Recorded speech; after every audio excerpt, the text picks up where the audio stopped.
So between her team that's out there, her smiles, I've already got a hug, and she is just, and she hails from Jacksonville, so she's from here. So please help me welcome Ms. Vera Jones. Wow, thank you. What I do is I go around the country and I ask people to trust your vision, passionately play your position, and I encourage you to play through the foul and win at the game of life. So I want to start, I believe in using your pain, and that's what I'm doing here today. See, when Gretchen and I decided we were going to start talking, anytime I go in with a new client, I always want to understand your fouls. I want to be able to be relevant, to speak to your industry.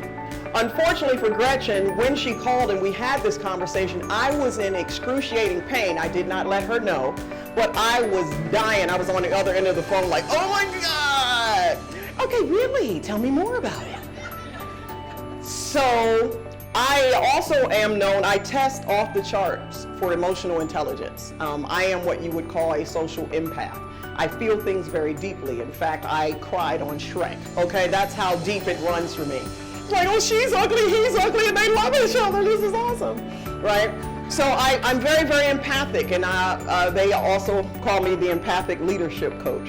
So if I were to put together a story, this is what I gathered because I was in so much pain when I was talking to Gretchen. I was processing everything through the pain. But I do think that I understand you. See, for those of you that don't understand sciatica, it basically starts in the lower region of your back, somewhere, in your lumbar area. And it is the pinching of a nerve. That sciatic nerve runs all the way down your leg into your feet. And what happens is, even though the pinching starts here in the back, you feel it in three major pressure points. One in your hip or your buttocks area. The other one, which is excruciating for me, is right there in the calf. It's killing me. And it circulates all the way down to the foot and into that little pinky toe. You have not felt pain until your pinky toe feels like the devil's doing the electric slide on it, okay? All right? So this is basically what happened to me. Here's where I understand what you're going through. See, your fouls begin somewhere up here in a region that's kind of unconnected to you, right? We'll call that the Tallahassee area, right? The Tallahassee area of the bank is pinching the funding nerve, right? The Tallahassee's pinching that funding nerve that runs all the way down through you, all of you school finance officers. You're the closest to that source that's got to figure out what to do with that pain. And since you can't figure out what to do with the pain, you send it on down to the schools and the teachers, right? And so now they're cramped over, and this is really where you hear the most noise, is coming out that calf area where the schools and the teachers are going, this is ridiculous. How do you expect us to survive off of this little bit? And then it trickles down, last but not least, to our school children. The little pinky toe. The little pinky toes of the world who just go numb because that connection can't seem to figure it out. So to summarize, Tallahassee is where all the pinching of the nerve begins. You got to deal with Tallahassee, which you find to be a pain in the you know what. It trickles down to the school teachers and it cripples our children. So let me tell you what I know about sciatica. I know that it's all about improving your core strength. So I can't possibly talk to you about your jobs in finance. I can't even balance my checkbook because I don't know how to subtract much more from zero, okay? So that's what's in it most of the time because I like cute shoes, which I can't wear today, all right? So it's about improving your core strength. So for the next 55 minutes, that's what I want to talk to you about.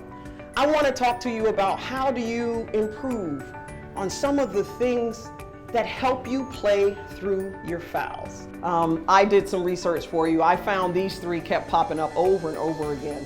Unrealistic deadlines or demands. Sound like your job? One girlfriend was like, girl, please, you're speaking to the choir.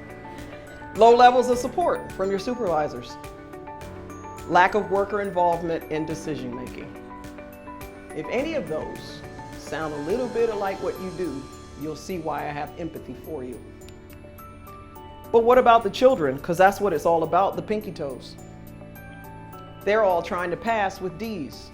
We've got children every day dealing with divorce, death, disease, disability, depression and anxiety, desperation and dysfunction.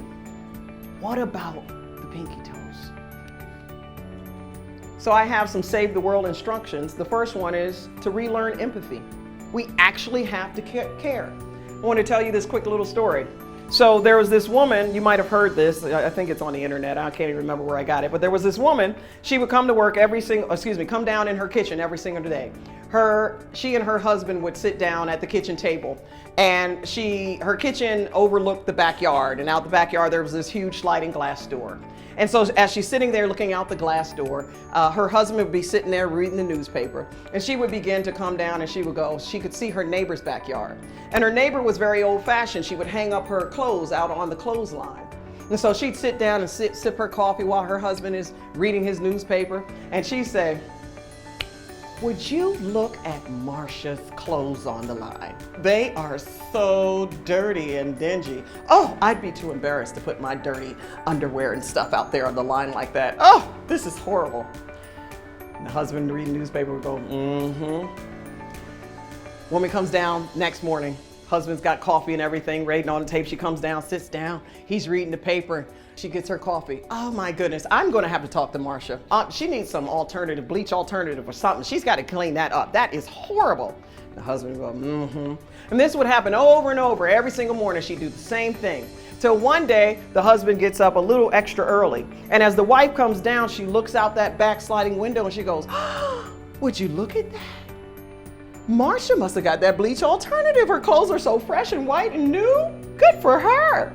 And her husband lowers the paper. He says, "Well, I'm not so sure if that's what happened. You see, this morning I got up a little early and I noticed that our window was dirty, so I washed them.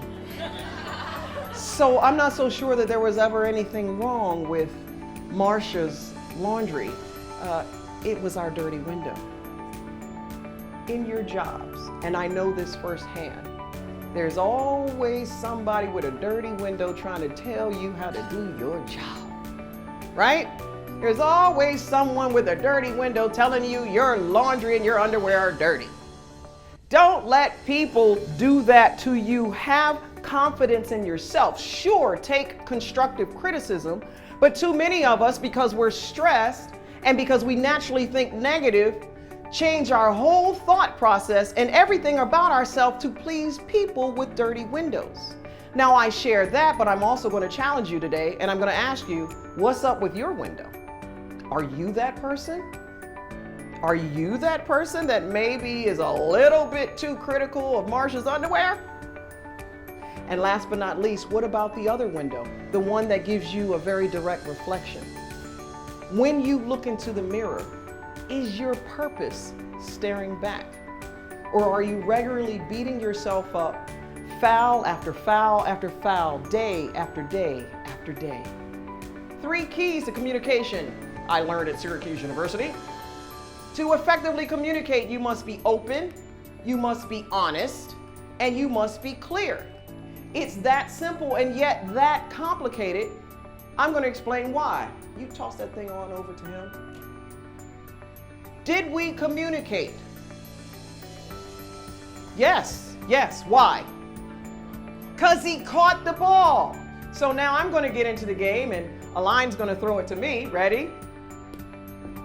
Did we communicate? No. Why? Because I didn't catch it.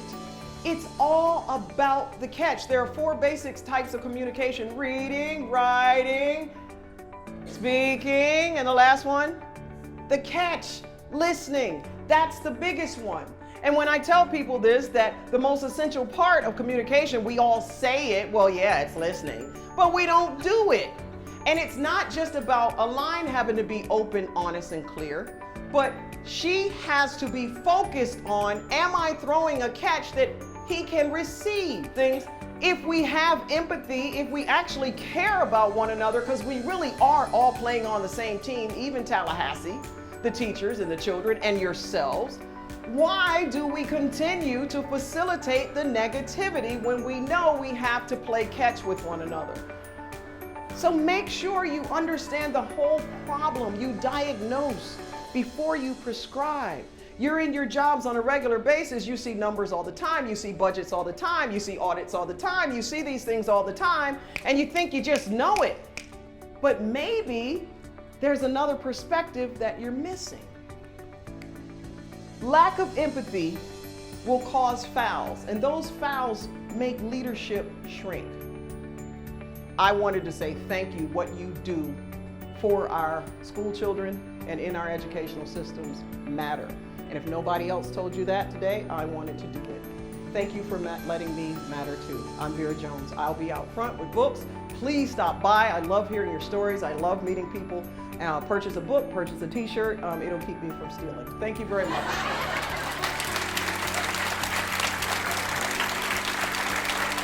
Good luck in your conference. Thank you.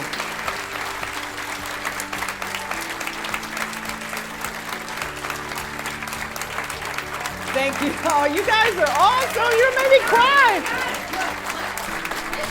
Oh, thank you. Thank you. Oh. I know your son won't think that. No, I will though. I will kill it. I will kill it. The hugs are free out there too. Yeah, hugs are free. Enjoy your conference. Strengthen each other.